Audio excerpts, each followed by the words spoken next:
हज पर आए हजरे असवद का बोसा लेते इस शख्स के साथ क्या मौजज़ा हुआ। वीडियो ने पूरी दुनिया को हैरत में डाल दिया। अल्लाह अकबर। अस्सलामु अलैकुम नाज़रीन। हज पर आए इस शख्स के साथ एक ऐसा वाक़या रूनुमा हुआ कि दोस्तों वहाँ की इंतजामिया और वहाँ मौजूद ज़ायरीन की चीखें निकल गईं। इस शख्स ने हज के दौरान जैसे ही हजरे असवद का बोसा लेने के लिए अपना चेहरा आगे बढ़ाया तो उसका चेहरा, ऐसा भी क्या हुआ इसके चेहरे के साथ। क्या है हज पर आने वाले एक शख्स मंसूर करीम का। दोस्तों उस शख्स के साथ आने वाले साथियों का कहना है कि ये शख्स पाकिस्तान के शहर बहावलपुर का रिहायशी था। काफी दौलतमंद शख्स था।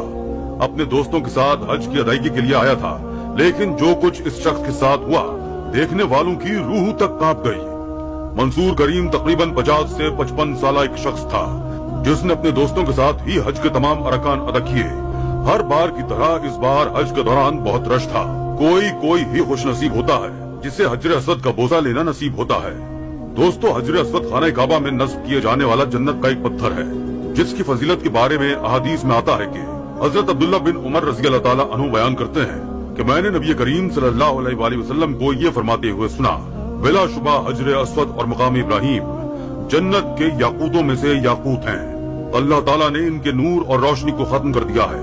अगर अल्लाह ताला इस रोशनी को खत्म न करता तो मशरिक व मगरिब का दरमियानी हिस्सा रोशन हो जाता। सुभान अल्लाह।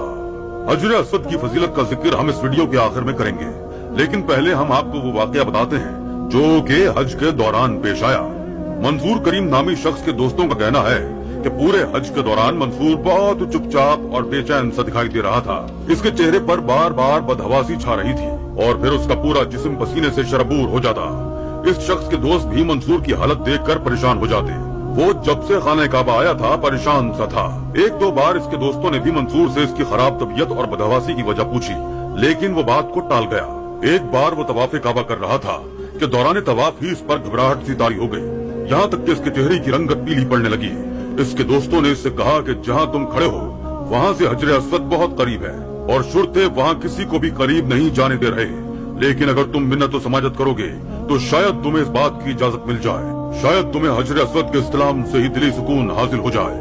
वो भी मान गया और भागते हुए हजरे असवद की तरफ दौड़ कर जाने लगा, लेकिन वो नहीं जानता था कि जो गुनाह इसने सरजद किया है आज वो उसे किसी अजाब में मुब्तला कर देगा।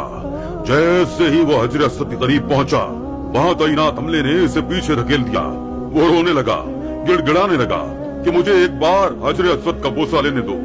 इस शख्स के आंसू देखकर इस शख्स को भेज दिया गया, मगर जैसे ही इस शख्स ने बोसा दिया इस शख्स की गर्दन अकड़ गई और इसकी शक्ल बिगड़ने लगी।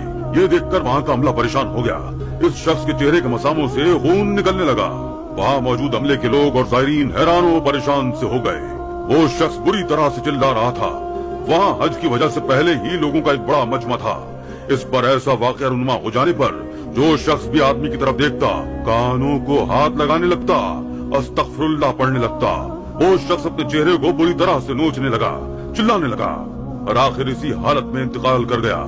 इस शख्स को दफना दिया गया। कहते हैं कि इसका चेहरा इस कदर बिगड़ चुका था कि लोग खौफ खाने लगे थे। और जब मंसूर करीम के दोस्तों से इसके बारे में पूछा गया तो मालूम हुआ कि वो शख्स सूदखोर था। ब्याज पर पैसे देता था और फिर उस पर सूद खाता था और इसी सूद के पैसों से हज भी करने आया था। दोस्तों सूद